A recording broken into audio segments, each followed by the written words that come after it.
Do Good Work Podcast, hosted by Terrell Strayhorn and Jaquin Johnson. We specialize in taking a deep dive into issues that truly matter. Each episode unpacks the challenges and opportunities facing today's leaders, from classrooms to boardrooms, offering insights that inspire real change. By redefining success, we're changing lives, empowering people everywhere to create environments where everyone feels a sense of belonging, whether at home, work, or school. So hey, sit back, relax, grab your favorite beverage, and join us as we explore the issues shaping our futures, one meaningful conversation at a time. Let's go!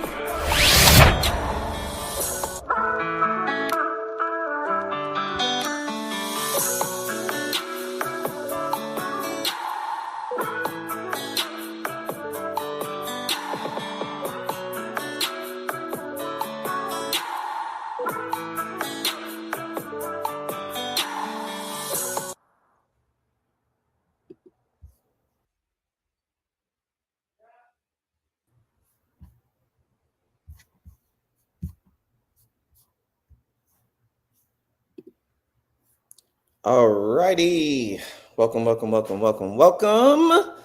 everybody to the podcast. It's your boys, Jaquin and Terrell, in the studio, coming to you live for another episode of Do Good Work Podcast. Want to say welcome to everybody. Happy Saturday. Actually, happy Sunday. Sunday. We decided to kick it over day this week. So glad to have everybody here. Kick it over to Jaquin. Get us started. How you doing? Where you at? What you feeling? Kick us off. Let's get started to talk about how we are doing, how we are feeling. And again, we always encourage you all to play the game with us. Using the first letter of your last name, describe your week or day. Strayhorn S, start us off. Well, I would say today, thought about this a little bit.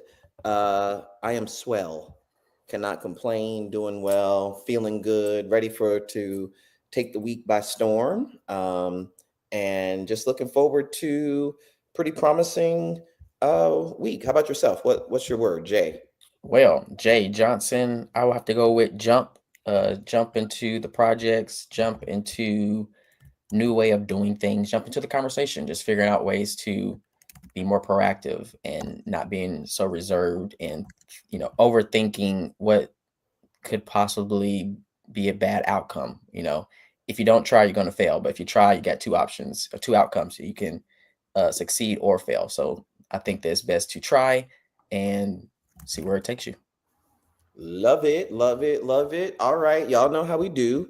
Help us out. Go ahead and like, share on social media across various platforms. Right now, we are streaming on Facebook Live, on YouTube Live, and on X Live. And then we also posted it on LinkedIn. So just help us tell folks, tune in for Do Good Work Podcast. It don't have to be a long post. Just help us spread the word so that people can all get in the place. We got an exciting show for you in store tonight. So I'm excited because I already know a little bit about what we're going to talk about.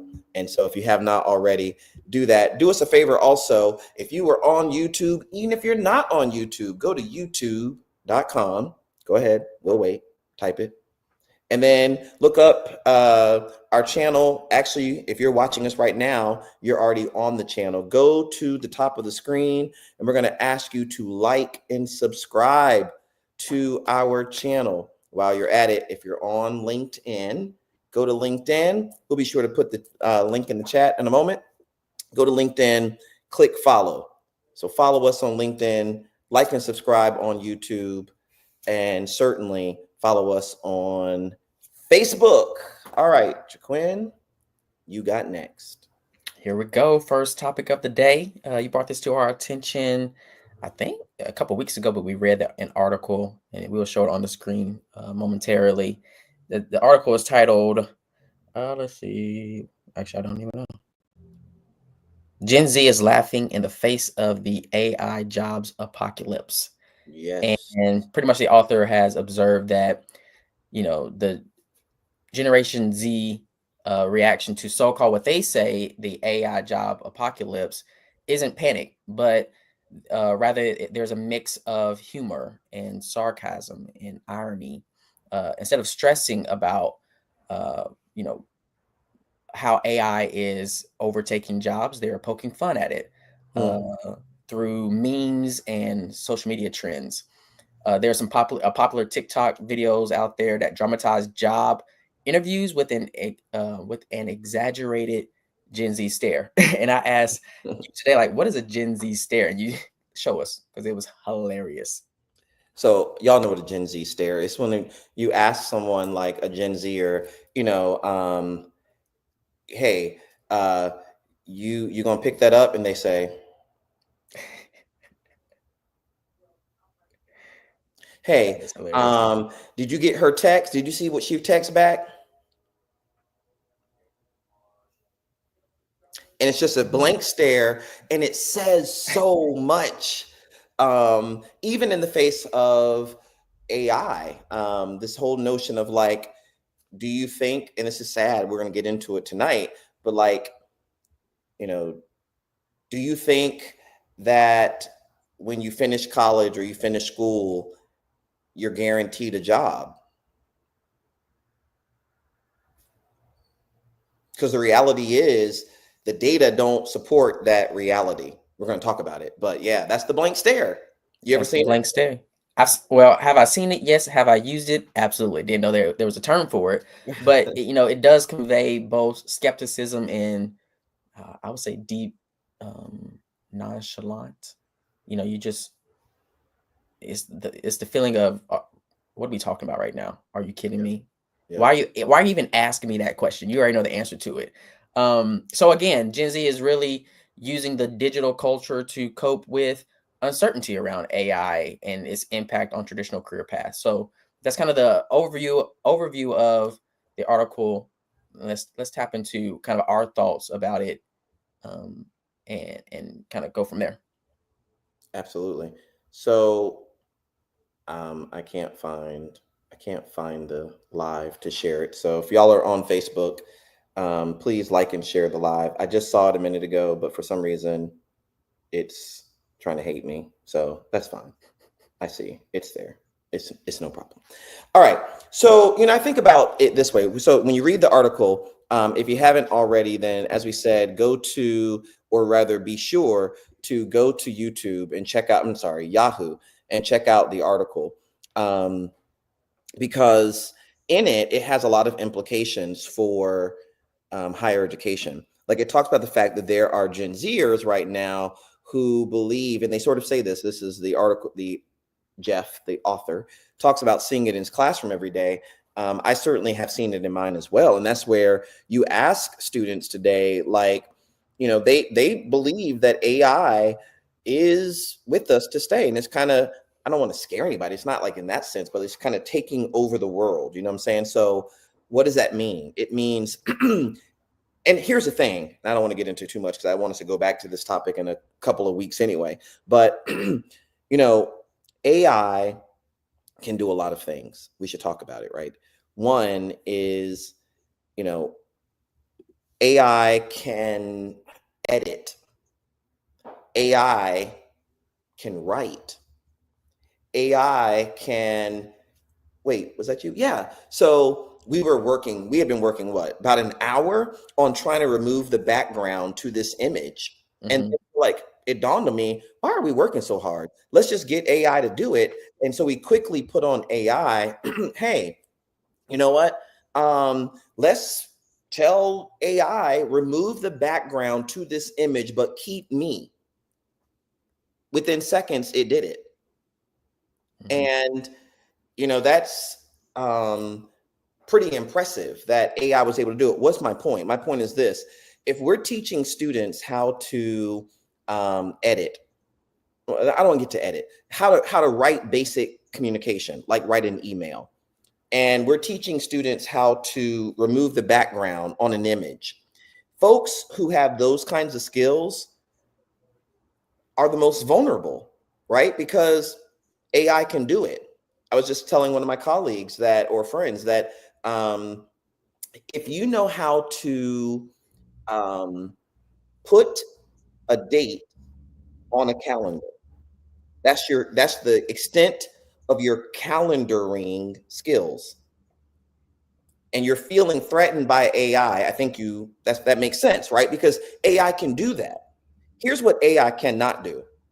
AI cannot feel, it can't think, it can't be critical, it can't be analytical. You got to coach it to do that, right? So like we have a trip coming up for the podcast, right?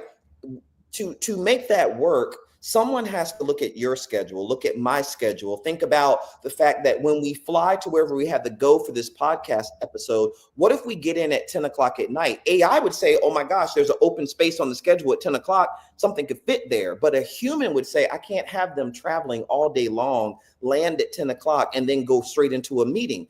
That's the feeling, thinking that AI cannot do very easily. It can be programmed to sort of do that in a routine way. So I got excited, as you can tell, I'm already getting excited reading this article. Again, we're talking about this article here because what it tells us is if we're going to be in higher education, if you're in K-12 education, you're trying to teach students who, what is it called?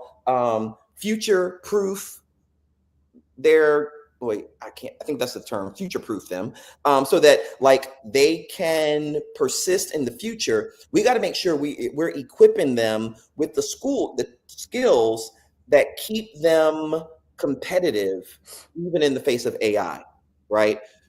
We've got to teach them in classrooms and boardrooms what AI cannot do, which underscores the importance of really teaching them how to think, how to feel. What classes are teaching students today, K-12 through higher ed, how to feel again, how to preserve that feeling, how to manage your own bias and make decisions that are just and fair. I mean, that can't just happen in diversity workshops, especially not in an anti-DEI climate. We may as well go ahead and talk about it, right? But how are we doing that in an English class, in a math class, in a history class, in art, in PE, in college, and anyway, that's what I get from this article is that's pretty dope that we have the ability as educators to create spaces that will future-proof our students, protect them against the threat of AI, because there's some stuff that AI can do very well. But there's some stuff AI cannot do at all. The question becomes, is that the curriculum? Is that what we're teaching them? Let me stop. Yeah, I love it. I think that you make several great points, is that there are many across the board, regardless of age, that fear AI and its impact on their roles, their jobs, future jobs, current jobs, whatever. But AI, when you use AI, when you use ChatGPT and other tools, it tells you that AI makes errors, so you have to check it. When you are asking AI to do something for you, you are truly the creator, and it will produce an outcome. And if you don't like it, you have to again program it. AI does not have emotions. It's not emotionally intelligent. It can give you. You can tell it your problems as a leader and ask it, what should be my next steps, but it can't do the next steps for you, right? It can help you with problem solving, but you have to be the person that go out there and solve the problem, because you're the human. You're the person that people are interacting with. So I do believe that, again, we have to continue to see AI as a collaborator and not a threat. Yeah. So, I mean, that article, points out, one, how Gen Zers are responding to the threat of AI. It also, mentions, and I thought we might do this, so get ready, right? What is that saying? Oh, that's so cool. I never realized that's what that is. Do you see that on the screen? Anyway, y'all know we're trying a new platform and we are in love with it. But it puts the little comments right there. You can see the YouTube thread. I mean, y'all, by the way, if you're on YouTube, tuning in, Facebook, whatever, drop something in the chat, put a comment, say hello, tell us where you're tuning in from. We want to see these numbers run up all across these platforms, and we are so eternally grateful for each and every one of you who tune in every week for the podcast. And thanks for your patience yesterday. I was caught up in a work meeting, and we decided last minute to sort of punt it over to Sunday night. So we know it's a different night for us. We'll get back to the regular routine next week. But thank you for those who are tuning in and those who will watch later. This article also points out that in addition to what we've already shared about AI, you remember the part, again, for those who are just tuning in, this is the article we're talking about in Yahoo News. But it also points out the fact that AI has recommended jobs to students that they've never thought about. So I thought we might try it out, friend. Like, you have your phone near you or something. Why don't we just ask Siri, what job do you recommend for me, given all you know about me? Or you could do it in Chat GPT, either one. Let's try Chat GPT. I think I'm gonna do the same. What? I'm gonna try Chat. Listen, y'all tuning in, go to your favorite AI device. If you got Siri, Alexa, Google, you could ask them, given all that you know about me, what job do you recommend? Or go to Chat GPT, Claude, whoever you use, and do the same. And then let us know what it says. You can drop it in the comments. You can drop it in the comments. You can drop it in the comments. Or if you put it on social media, just tag us at Do Good Work. And we're going to share. Given all you know about me.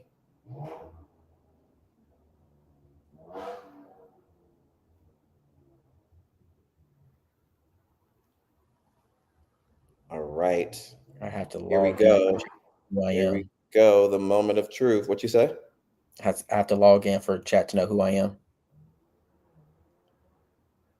All right, here we go. Oh my gosh. Anybody got it? Anybody got it? Drop it in the comments or tag us on social media. Here we go. I'm ready to hit enter. Now be nice, chat. Don't be rude. I'm not ready to say nothing out loud. What do you say? You put it in the chat? Well, I didn't put it in the chat. I'm talking to chat saying, you know, okay. Be nice. Oh, chat. Okay, I'm not gonna say that on the podcast, but chat over here acting a fool. All right, so one of mine is I'll call out one. Well, I mean, hello, chat. You silly. It says, okay, chat trying to tell me something I don't know. It says number one, college dean or vice president for academic affairs. Listen to this, or provost. You're already in finalist pools. Hello, somebody. Okay, so okay. Finalist pools for jobs I didn't even apply for. Won't he do it on a Sunday? Whoever that is, whatever school that is out there that got me in a finalist pool, can you send me an email and let me know? All right, so that's one of mine. That's interesting. You're already in finalist pools. Okay. All righty. So I go. So my first one is my current employer, chat is a liar. So do not believe him or them or her or whatever it is. Go ahead. There you go. That's a good disclaimer because you know they probably on the pod. Yeah. So it says Dean of Student Success, Student Affairs, or Enrollment Management. You already exceed enrollment goals, coach leaders, and teach on belonging. A dean level role lets you merge research, practice, and strategy. Well, you already know. You know me. That's interesting. The moment you say research and strategy, just go ahead and pat me on the back. So that's interesting. So it does. I mean, I guess it's saying based on what it knows about the kind of work we do with it or something. Because how would it know that you work in enrollment management? That's odd. But that's the thing too. You know, chat. It shifts through the what is it called? Internet. Mm-hmm. Well, apparently, that's why I'm not reading all mine. I'm like, wait a minute, okay. We got Niles, okay. Staff, director of strategy for staff. Oh, that's perfect. That's perfect for you. Absolutely, Niles. I totally agree. Niles, do you agree with it? You said what? I said, does Niles agree with the recommendation from chat? Oh, he got to. He got to. You can put it in the chat if you want to, Niles, but tell him what he should agree with. But okay. Yeah, I'm going to tell you right now. Those administrative skills are through the roof. Anyway, what's in the second one? Another one you got? Alrighty. Love it. Faculty role. You are already Now look, publishing. bro, don't be reading all the good ones. Give us something that's other than Bro, the boring I'm stuff. not. Well, it's literally okay. What's this one? Director. Okay, yeah, because it's a no for me. Because I'm not going to do it. Director of Faith and Leadership Programs at a college or seminary. Now, Kim, And if what you're sermon have watching, I preached? listen, I was going to say, Kim, wait a minute. Now I got a picture. No, you have a video. Is it a video? I have a picture of you also on a pulpit in Florida. Oh doing an yeah, introduction. sure. I wasn't preaching. Introduction. Whatever. All you needed was somebody to tune you up on the organ, and that end of the panel. Remember? That's not preaching though. Oh, whatever. He was shouting, y'all. Get ready to shout in some sneakers on a panel in the church in Florida. I ain't I gonna was tell it feeling all. what I was saying, but I wasn't. I don't think I was preaching. Okay, so I like that one Yes, for so, you, but I get why you wouldn't do it. So here's one that, like, I like this idea, but I don't know if I would do this. So but it says, given what the description, I can see why, because it's talking about Christian colleges, and I've worked at 2 Christian institutions. oh, that's smart. Mhm. Yeah, that's a good pickup. Okay, but so for those of you who are tuning in, remember, we're looking at this article. If you have not already, feel free to go to YouTube. YouTube, why I keep saying that? Yahoo News. Pull up this article about Gen Z, read it, share your thoughts in the comment. What we're saying is there's a piece in this article that talks about the fact that lots of students today use AI as their career coach, as their career counseling center. It'd be interesting, Jaquin, to see if universities start to, I'm not saying get rid of career centers services, yeah, but right? that's a good pickup too, because I was reading something the other week for work, and it was saying that many parents want to be more invested in their students' career choice and the admissions process. And one thing that they want more information about is the return on investment. What jobs are they getting after they receive their degree? So that's pretty good, pretty cool.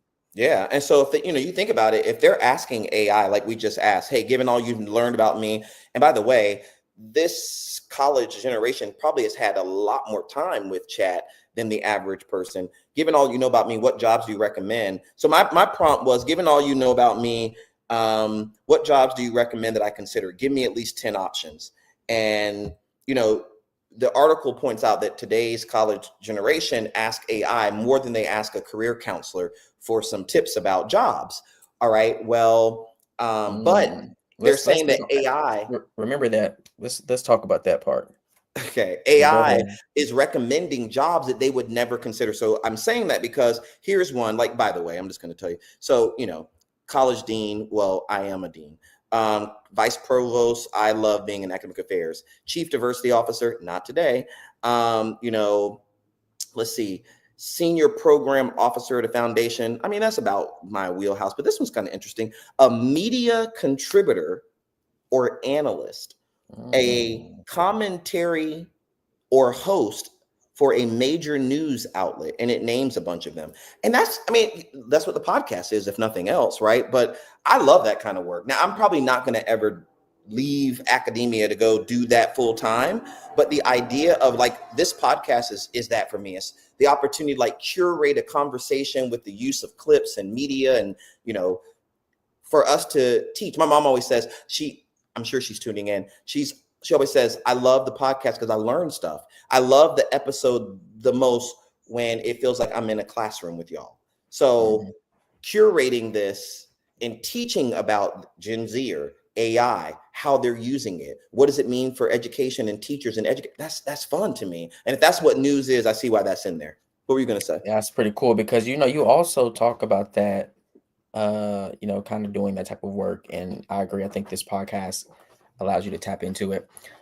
This one says writing and thought leadership, author, public speaker on belonging. I guess I talk about belonging way too much because chat was like, that's the only thing we're going to talk about, nothing else. It says higher ed consultant. That's some of the work that we do right now. It says you're already working with Do Good Work and you're a co-host of a podcast. This is kind of scary because I think Chad is in my Kool-Aid a little too much. And me, I'm kind of a private person. So for Chad to give me recommendations like this, I'm gonna have to stop using it as much. The second thing is too, I like this because it allows, I mean, what we're demonstrating is that chat really can help you if you feel like you're stuck or in a funk or want to move to a different job. Again, use chat as a collaborator, not you don't see it as a threat, because I think that it can really help you in some decision making. It says a hybrid role, director of belonging and student success at a university. Why just a university? While continuing consulting, coaching, and speaking on the side. This let you use your research expertise, not too much chat, leadership skills, and ministry heart while building your national profile. Would you like me to sketch out a 5-year career plan? You see what I'm saying? No, I'm so glad you said that, because think about it. Think about it to all of our colleagues out there. By the way, if you work in career services, again, remember, our point is not to terrorize or make you scared. That's what I mean to say. We're simply trying to say, let's just accept and embrace chat can do some stuff. And it's not just chat. We always talk about chat. Chat GPT can do things. So too can Claude AI. So too can all of these artificial intelligence tools can do some things, as you're seeing us demonstrate on tonight's show. That doesn't mean that it's going to take your job. Here's the offering we have, and that is embrace it. Learn how to use it in your job, because there's some stuff that it can do. It can automate. It can make it quick. It can look how it's learned us over the course of time. But what it can't do is it can, what did you say, Phil, build a what kind of plan? 5-year plan. It can build a 5-year plan. But what it cannot do, it cannot predict the future. So it's the AI informed and integrated career counselor who sits down with the student and says, okay, so where are you going in 5 years? What are you planning? When are you planning to graduate? Do you expect to study, higher ed? I'm just talking about the higher ed audience. I know there's a K-12 and a broader audience for us, but so are you planning to study abroad? Are you an athlete? And then taking that information and integrating it. You see what I'm saying? Like, chat don't know that. Even if it does, it can't do it automatically. The student would have to tell it as it in the prompt. But let it build the 5-year plan and then sit down and humanize it, because that's the other piece that the article pulls out. Again, we're talking about this article right here in Yahoo News that simply says students are pointing out how, because of this, they're already turning, listen to this, to human-centered professions.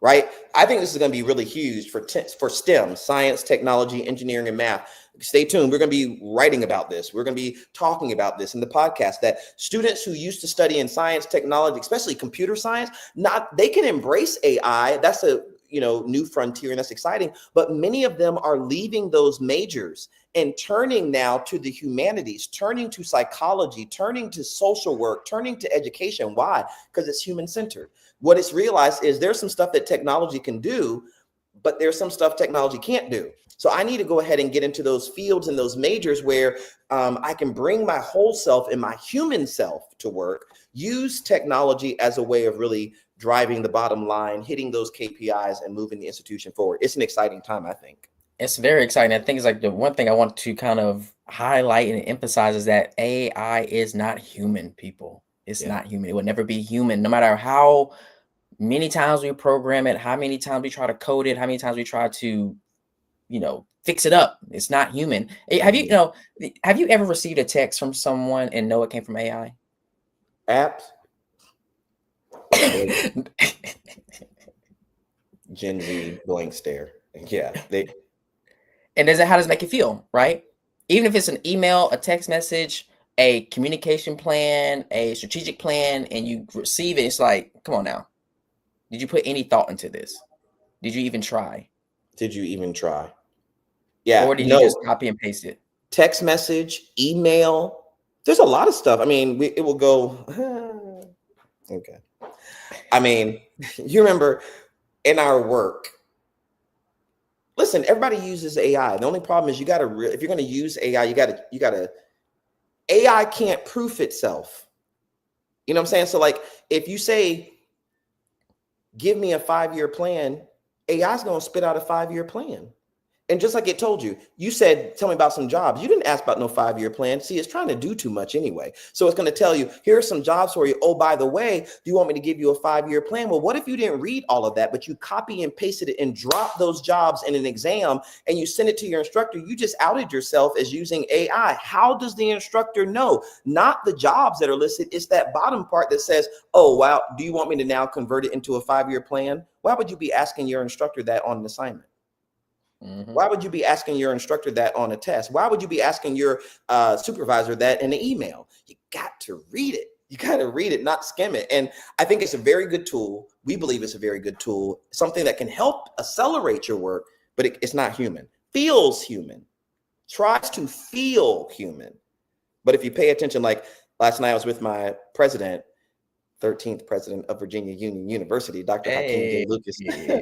And he was saying, we were looking at this document. He was like, anytime I see bold, I think AI. So do most people now. Mm-hmm. M dashes. And I told him, I just recently just realized that, AI is using commas before and when the sentence is too damn long. Yeah. You need to put a period, put a colon, put a semicolon. Come on, y'all. This is the problem. Y'all pissing me off at this point. Yeah. I told him, I said, I literally was just talking to my co-host about this, how it's so interesting, right? Because it's such a great tool, but already you start to detect and pick up what it's doing because it's got some patterns. Detect. You got folks out here. I'm not gonna go there. Yeah, you got poets now. That's never been a poet. Messy. Yes, indeed. And that's the thing. Here's the thing. While you being silly. Oh my God. Y'all give me a second. I got to catch my breath. But this is the thing. When was poetry supposed to be mechanical? To use AI to write poetry is fundamentally flawed. Poetry is anchored in the emotion. It's anchored in, and I'm going to say it because I know it's out there. I've not experienced, but I know it's out there. People are using AI to write songs. Come on, somebody. It's not going to work that way. Songs, like the song you introduced me to today, we got to get that person on the podcast one day. Mm-hmm. But it'd be very easy to do. They're on TikTok. But anyway, I digress. So I'm simply saying that, writing songs and what makes songs attractive, what makes songs interesting is the journey. It's the story. It's that it's anchored in something. I feel like singing, but I'm not, But listen, okay. Oh, go ahead now. Do it. That's writing too, though, right? When we write, it's like we get to a point where it's like, okay, how far do you want to go with this? Exactly. What part of the story do we want to tell? What part of the story do we not want to tell? That's all part of writing, right? And what makes the piece beautiful, whether it's a song, a poem, or an article or a book, is the process. Someone told me one time, they said, why I like when y'all write together is sometimes I can what did they say? I can hear the tug of war in y'all's words. I was like, did you get that off of eBay? What are you talking about? And then they quoted a part, and I was like, do you remember it? Oh, absolutely. Yeah. It's the we tell them about the war. It's the piece about why we don't need a comparison group. Oh boy. Yeah. And we lay out that someone gave us feedback with which we disagreed. One of us felt time to correct it. The other one said, time to get published. And so we came together and we tugged a war, and they said, and it's this word right here and this phrase right here, I can hear the wrestle. That's the beauty of it. That. Okay, y'all about to get me turned up. No shade to AI. I love you everywhere, but still you can't do it. Because one, you're not struggling. First of all, it took us how long? I don't even know. How long? How many songs did we have to listen to? How many walks around the island did we have to go through before the piece ever made full sense? AI doesn't need that. It's seconds, 6 seconds, and it's on the screen. Simply trying to say it's a tool, but it's not human. It feels like human. It's trying to be human, but it's not us. It's not like us. They not like us. They're not like us. AI, what's their name? Siri. What you say? Messy. Siri, Google, Alexa, ChatGPT. Look, she's trying to answer. You see her trying to answer. It's just as nosy. I'm simply saying they're not like us, but they're useful tools, especially if we can harness them in education, and we should in the ways that this article talked about. Anything to add? Well, you dropped a lot of knowledge, but I want to pick up where you kind of left off, is that the tug of war in the writing. It really is thinking through the words, what story we want to share and tell, the sentence structure and word choice, because we know words matter, and we're really trying to bring the audience on a journey. I think sometimes, again, it depends on how you program chat, but chat writes like so mechanically where the writing becomes so boring to read, and you can truly humanize. I think that, again, use it as a collaborator. Okay. If you're stuck, put something in there, see what it pops out, and then work from there. But use your story, use the data that you collected, use the experience that you've had with students and colleagues and friends and family that tell the story and the journey. I think that's when writing, poetry, music, whatever else comes alive. And that's when people really take to the work, because they can hear it. Yeah. Which is, that's what I think is missing. And I'm not arguing to, Niall said, knowledge systems architect, innovation strategist. What in the world is that? I don't even know what that is. But you'd probably be very good at it. He's job crafting. AI is job crafting. Right.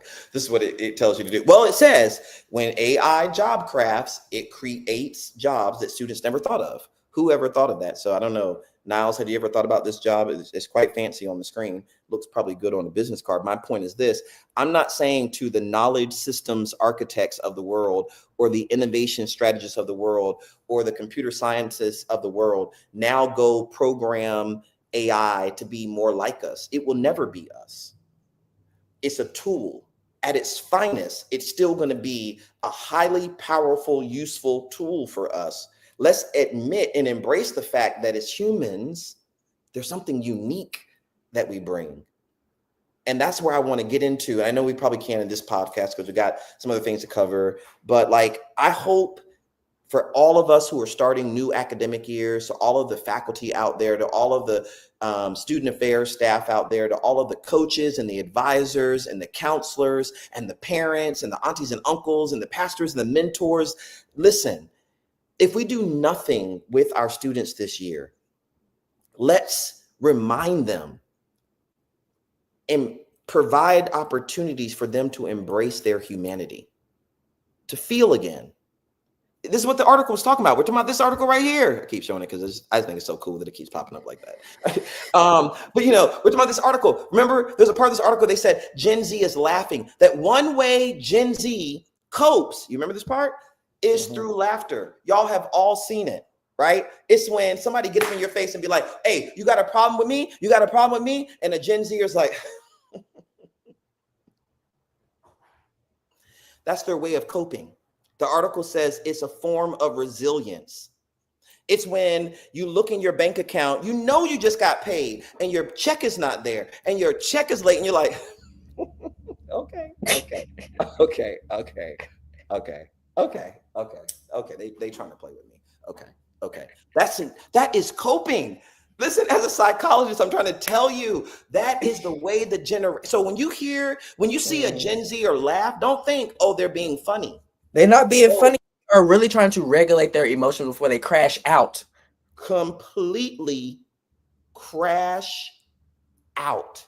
We got to still read that article. I know. That's why I'm saying it now. It is coping. Yep. It is Ooh. pain. It is hurt. It is trauma. It is the work. Chat don't know that story. Right. Chat knows about the research, the writing, the speaking. Chat don't know the chat. Okay. Chat GPT, Claude, all of them AI, none of them know. They don't know. So laughing. The reason why I think it's important, because we're trying to tell y'all, go read the article. It's on Yahoo News. So it's not a long read, but it is a peek into today's generation, because we're going to wrap up this episode talking about this generation. We're talking about this incoming class, the class of 2029, y'all. That's where we are, 2029. But this generation, this class, these folks who were born 2007, they're different. So you might be saying something, because I've seen this. I know I have seen this, both as an administrator, as a faculty member, and people will say things and students will laugh and be like, what's funny? Oh, you think that's funny? No, that laughter is not funny. Laughter is regulation. Laughter is resilience. It's when you leave work, go to your car, see a boot on your tire. Come on. Messy. And all you can do is laugh. Is laugh. Like nothing is funny. Is this reality? I promise you. Is this real? Nothing's funny.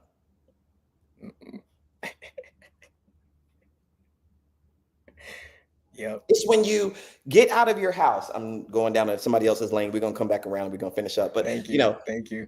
You go out of your apartment, you approach your car, and you realize, I was in Houston, not me, one of my friends, and someone broke into your car for the 4th time this month.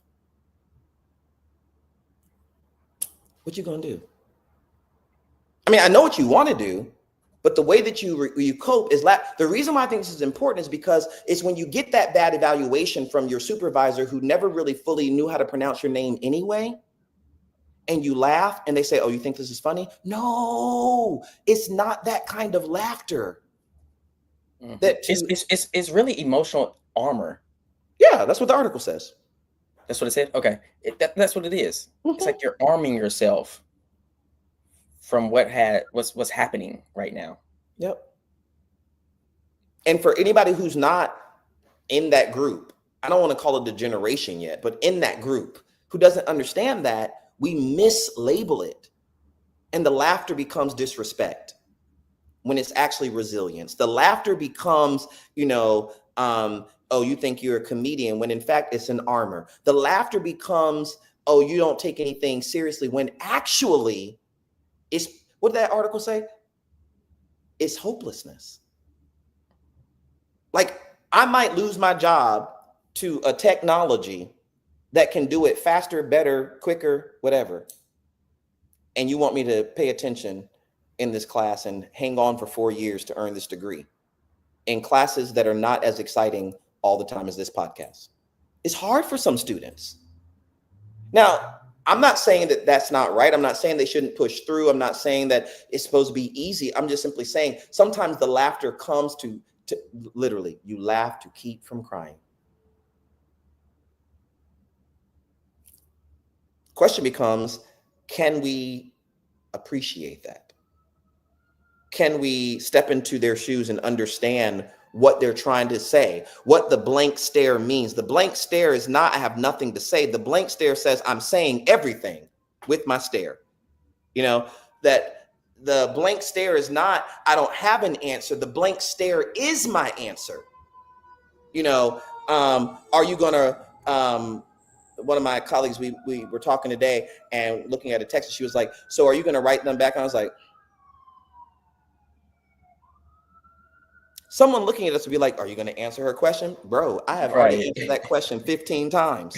That one look lets you know I'm not going to bother my fingers to type a response to that text. No.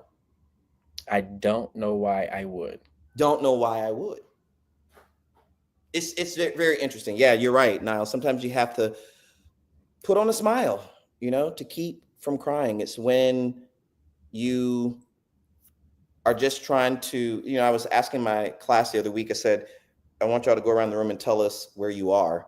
And so many of the students were like, I'm just here. I don't know where I'm going. I'm just here right now. That's the only thing I can tell you is I'm here right now. And sometimes one of them said, even that right there needs to be celebrated.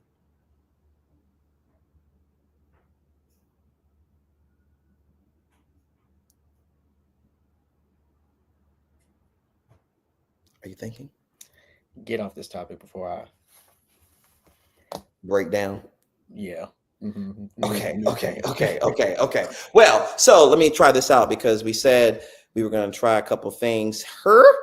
Listen, if y'all have questions or things you want to talk about, please, we're wrapping up. So it's time for Q&A. Put them in the chat. Let us know what you got. But while we're at it, why don't we try to switch it up a little bit and think about something different? That's what he said, right? So he's playing. Let's talk about the class of 2029. All right, so maybe y'all know this, but class of 2029, that's the class that we're welcoming into our universities right now, meaning they were born 2007, and there's a lot we know about them. So we have this list. If you want to follow along, look at it, check it out, we'll put it in the chat.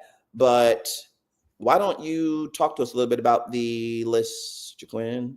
When you read the list, what kind of things stand out for you?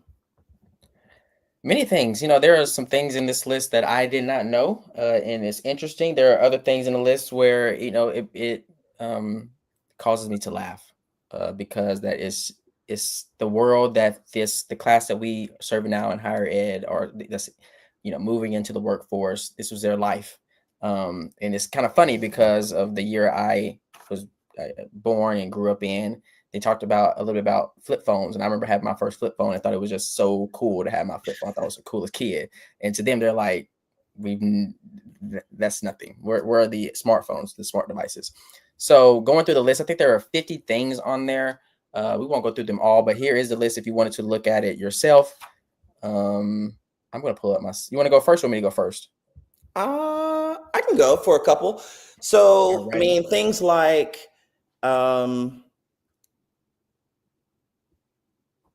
okay, I didn't know what this one, I'm gonna let you talk about that one. Here's one that's really good because identity plays a major role in some of these. A woman has always been a Speaker of the U.S. House, which means they don't know what it's like to celebrate a woman ascending to that level of leadership. Women have been speakers of the houses or Speaker of the House, since the time they've been alive. That's pretty impressive. I thought that was something worth really checking out. There's another later that I'll maybe get to if you don't, about other identities, but gender has not, there's still a glass ceiling, but it's not the glass ceiling that some people knew about. The second one is phones have never been dumb. They've always had smartphones, and tablets have always been far too big and rectangular to swallow. Tablet to them is not like a pill. It's not a Tylenol. Tablet, the word tablet conjures up an image of an iPad, of an Android device, right? That's just changing the lexicon, the words that they're used to. The last one I'll say, then I'll pitch it over to you, is Kindle has always been a noun spelled Kindle. For those of us who are not class of 2029, we also remember Kindle can be a verb. To kindle something, to stir it up, to get it, kindle a fire. Those kind of things are pretty interesting about this class. What about you? I like that. So the first one that I I saw was no text in the car has ever been worth dying for. And when I mentioned that to you, pre-show, you were like, what does that mean? And I remember, listen, I think I know what this means. I remember watching a commercial, and maybe like a teen was sharing how she was texting one of her best friends, kind of preparing for their what they're going to do after school planning, and she was receiving text messages back, and at some point she did not receive a response, so she texted her again. A couple minutes went by, text her again. An hour went by, text her again. more hours went by, and then she got the news that her friend was texting a response back to her and got in a car wreck. What I remember is that, when the flip phone, it was really hard you got to push the three times just to get to, I think, F. You got to push the six times just to get to another letter. But I didn't really see my parents or others really text while driving then. With the smart devices, it is easier to text. You can talk to text. But what this generation is saying, that texting is not worth dying for. Yeah. Another one. Let's see. I like the one that's like hashtag has always been a word and a thing, right? So this, to grow, it just reflects the fact that we're talking about a very digital kind of group of youth who are coming of age. This one's sensitive, but kind of interesting. It's highly unlikely that they will ever couple with someone outside their political tribe. Why? You think about politics in America since 2007, and if they've been nothing, they've been quite heated and divisive. And so it's not so much that they can't,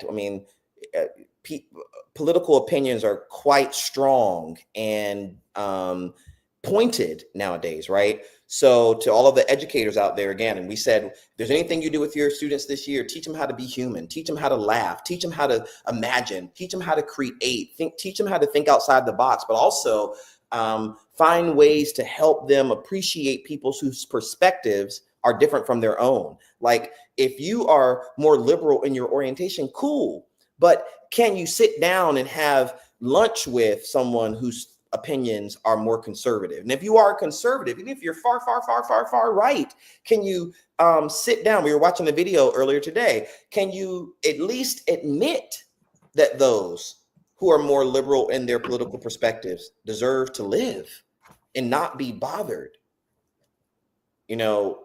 I think those are really important pieces about the class of 2029.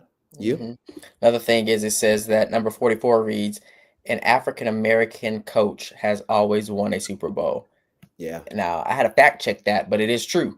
And that's pretty cool that, African-American football coaches, pro football coaches in the NFL can do more than, be the special teams coordinator or the assistant coach on the defensive side or offensive side or upstairs in the booth, doing whatever they do. They can be the head of the team, lead the charge, command the troops, and win games, win the biggest game of the year. Yeah. And think about it, in light of the thing we said earlier about a woman has always been Speaker of the House, African-American has always won the Super Bowl. Think about what this shapes in their sort of collective psyche about the role that gender plays, the role that race plays. 90-some%, I think it's like 94, 95% of college-going students believe they could be president of the United States someday. That's great news, but you might ask, well, how is that possible? Why would that many think that? Look at the kind of world that they've sort of inherited. Not all gloom and doom. There are some good things about it that have sort of, I thought this one was kind of cool. Since they were in diapers and preparing for their future, Senator Hillary Clinton was the overwhelming favorite to be the Democratic nominee for president. Now, you just think about how probably most folks who are in our listening audience, y'all remember when she was the front runner, Democratic nominee for president, right? But the students who are entering college this year were babies in diapers when that happened. Just shows you how time flies. I think the next one for me is like, while 60-inch TV screens were available, their parents probably couldn't afford one quite yet. Pretty true. I remember that thick ass TV we had back then, and I saw some friends who had the what do they call it? Flat screen TVs. But yeah, over time, many more Americans and people were able to afford the 60-inch TV. Well, too, you think about it. What if when those came out, I'm assuming around the time they were kids, the average student going to college is somewhere between 18 and 20. So we're talking about 18, 20 years ago, right? Their parents probably right now might be in their, I don't know, 40s. So Mhm. at that time, their parents would have been 20 something. And who at 20 is out here buying 60-inch TVs and has a place to put it up and all that kind of stuff? It's so interesting to think about what that means. So now when they come to college, just think about it. If 60-inch TVs have been out all their lives, and then they come into a classroom, what kind of technology are they expecting to be exposed to? And if they go to college and live on campus, what kind of devices are they looking for in their residence halls that have huge implications for those of us who work in housing and res life, for those of us who work at enrollment driven institutions? All of that is so, so, so critically important. I think another one is this one we talked about in the pre-show. Homer, Marge, Bart, and Lisa have always been movie stars. Listen, not just cartoon characters. So this is a generation that grew up being able to watch The Simpsons, the movie, and don't know about the little sitcom, So these are movie stars who are out there. And just think about how many other cartoon characters have been converted into movies. I'm thinking about now, like I just saw, I think this weekend, Hamilton. Yeah, the musical, the movie came out. So, most of us know Hamilton, the musical, but now there'll be a generation of people who only know or probably know best the movie. So it's just an interesting time. And then, I asked you before the show. It just registered with me just now. I was like, wait, it's a movie. It's not a TV show. It's a movie. And you told me, you coached me up. But I realized why I don't know is because we were not allowed to watch The Simpsons or what's the other one, King of the Hill, and some other things. So I would never have known that. So that was pretty cool to read it. I think about the fact that, on this list, it also talks about not just the movies that these students, I guess, would have, but words. So words, lexicons, movie, pop culture. Look at 32. I don't know if y'all can see it. We'll read it out. They were likely awakened from their naps by the Nokia tune on their parents' flip phones. Can you imagine that when today's entering college students were babies, we had flip phones? Don't nobody got a flip phone no more. Well, they're bringing them back. Android. But if the high tech flip phones I get, but like think back to the Nokia flip phone, they would have been in babies in diapers being waken up from their naps from this. And just look how far and then we're talking about, we opened the show talking about artificial intelligence. Nobody had the artificial intelligence, though they were not a thing, especially those voice assisted devices were not a thing back then. It's just a fascinating time. All right, you got last one, and then we'll wrap it up. Oh Lord, I have not been reading these. They were the first. They were among the very first baby pics on Facebook. Many people enjoy. Yeah, posting them pictures of other child on Facebook. That's true. You think about it. Yeah, you think about it. They would have been. Facebook would have been brand new. When did Facebook launch? Do you know when Facebook launched? Around that time, 2000, I think is what people typically say. So if that's true, they would have been some of the first baby pictures to come out. Yeah. I'm just trying to see if we can get this real quick. 2004. Yep. So it probably took people about 3 years to start. Yeah, that makes sense. Wow. Oh, wow. Well, to all of the first group of Facebook baby pictures that we ever saw, listen, on behalf of Jaquin and myself, the entire team at Do Good Work, and certainly everyone in our listening audience, we want to wish you a very successful academic year. Listen, college is the time of your life. Now is the time where you get to learn so much about yourself, so much about the world. You will make friends and break friends. You will find classes you love and find classes and subject matters you do not enjoy. Study abroad, study away, but study. Spend time. If you're not, you're looking at two. I know y'all can tell, look at the screen. We are both athletes. So go join a team. And even if it's not an intercollegiate team or karate, taekwondo, do intramural sports. Listen, take risk, not too many, not too much on that, right? Take some risk, step out on faith, go to a club that you know nothing about and see if you like it. This is the time where you should experiment, try, wonder, and grow. You are going to no doubt have the time of your life. And what we wish for you is, if you're at the undergraduate level, 4 years of an incredible journey as you move from who you are today to who you will become for tomorrow. If no one has told you this, we want to tell you, you matter. You are enough. And you belong there. Whatever college you're at, 2-year, 4-year, for-profit, not-for-profit, in Iowa, or Indiana, or Virginia, or Tennessee, you belong there just the way you are. And so have fun, engage, embrace, lean in, not back, and do well.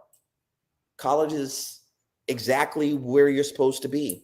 And be sure that in like 4 years, you should hit us up in our DM and tell us you're graduating. Tell us where you're going to be. Tell us the day and time. We'll be there to support you. And if you ever have questions along the way, not just from Jaquin and I, listen, there's a whole network and village of people on your campus, off your campus, online, counselors and advocates and advisors and faculty and administrators and coaches, parents, mentors and pastors who are standing behind you, there to support you. You are never alone. Don't let that get into your mind that you're alone. You got to do this by yourself.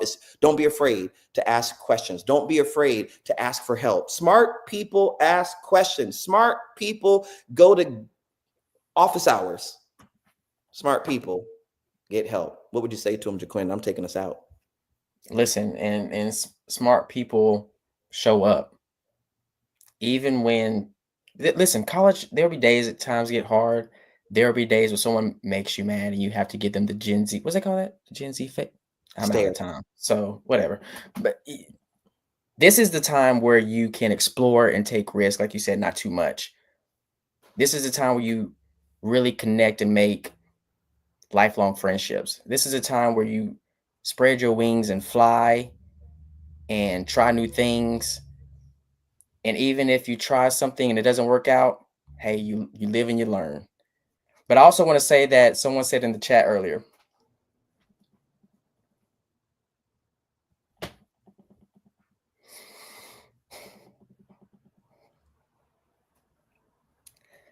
is that seek help whenever you need it.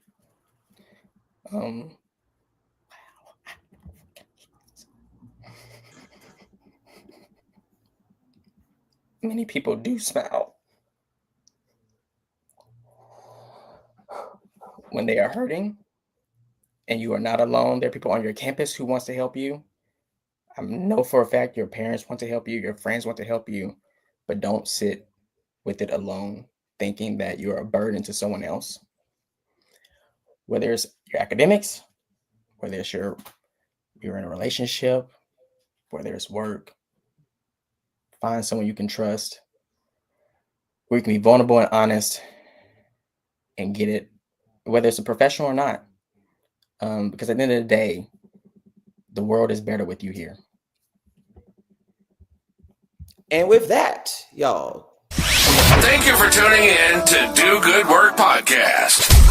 We hope you found today's conversation informative, uplifting, and insightful. Don't forget to like and share this episode with your networks. Follow us on social media at Do Good Work on X, formerly Twitter, for real-time updates, behind-the-scenes content, and so much more. Until next time, friends, don't be afraid to do something, but do something good. Do good work.